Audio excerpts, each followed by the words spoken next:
I was 14 when a teacher called me stupid in front of the entire class. I still remember the way her words clung to my skin like a rash I couldn't scratch off. I never forgot it. But over a decade later, I saw her again when I was the one taking her vitals in a clinic. Yeah, I became her nurse. If you've ever had someone make you feel small when you were already at your lowest, this one's for you. Sometimes we carry those moments for years without realizing the weight. Like, subscribe, and let's talk about the pain we never got to unpack until now. Freshman year of high school should have been a new beginning. But for me, it felt like walking into a war zone without armor. I had just moved from the north to the south. I was this awkward, pale-skinned teenager with bags under my eyes from nights I couldn't sleep. My parents were going through a nasty divorce, and my whole world felt like it was collapsing. I was depressed, but I didn't have the vocabulary for that back then. I just felt empty, alone, disconnected. And then came her. My biology teacher. My homeroom teacher. My daily reminder that some people don't need a reason to hate you. She hated me from the beginning. I don't say that lightly, I mean genuinely hated me. I hadn't done anything wrong. I didn't talk back. I didn't skip class. I just existed. But that was enough. One day she pulled me aside and asked if I was on drugs. I was stunned. I'd never even seen drugs before, let alone touched them. But in her eyes, my exhaustion meant delinquency. Not trauma. Not depression. Not a child silently screaming for help. She told me I was academically challenged. Said I was slow, even though I had been tested back in middle school, and they confirmed I had no learning disabilities.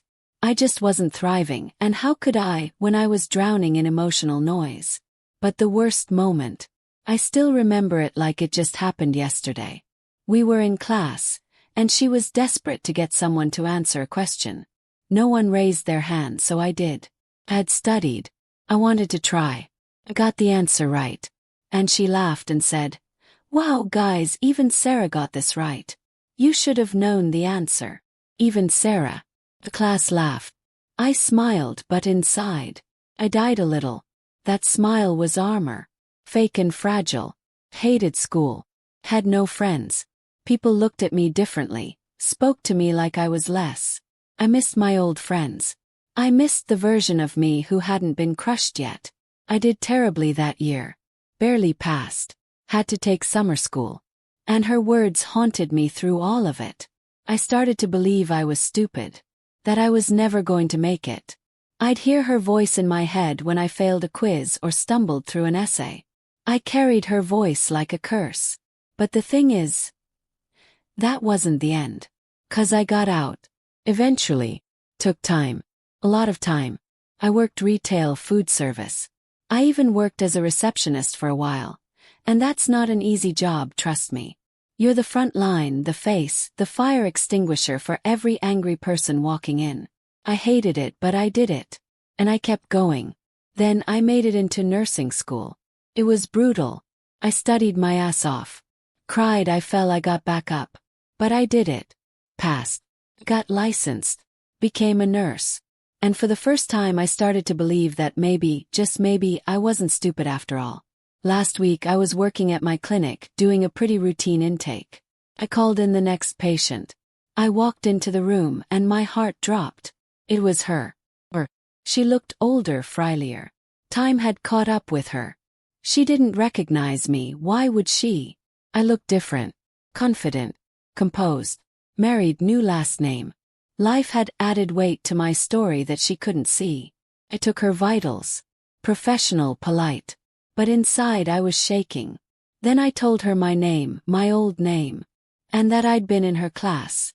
Her eyes widened. She actually smiled. "Oh my God," she said. "I remember you. You look amazing. I'm so proud of you." Then she said it. "I never would have imagined running into you here. I thought maybe you'd end up a receptionist or something." And she laughed. I didn't.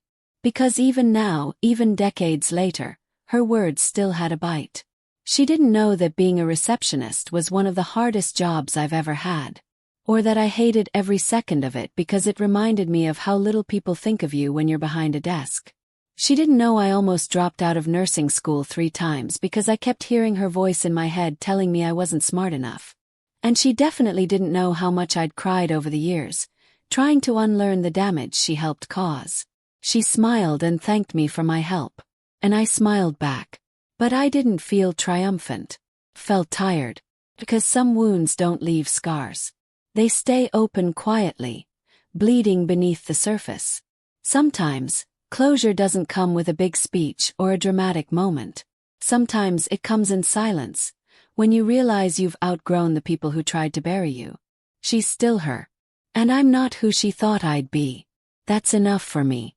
If this story hit you somewhere deep, if you've ever been made to feel small or doubted yourself because someone else told you who you were, then hit that like button. And drop a comment. Tell me your story. You're not alone.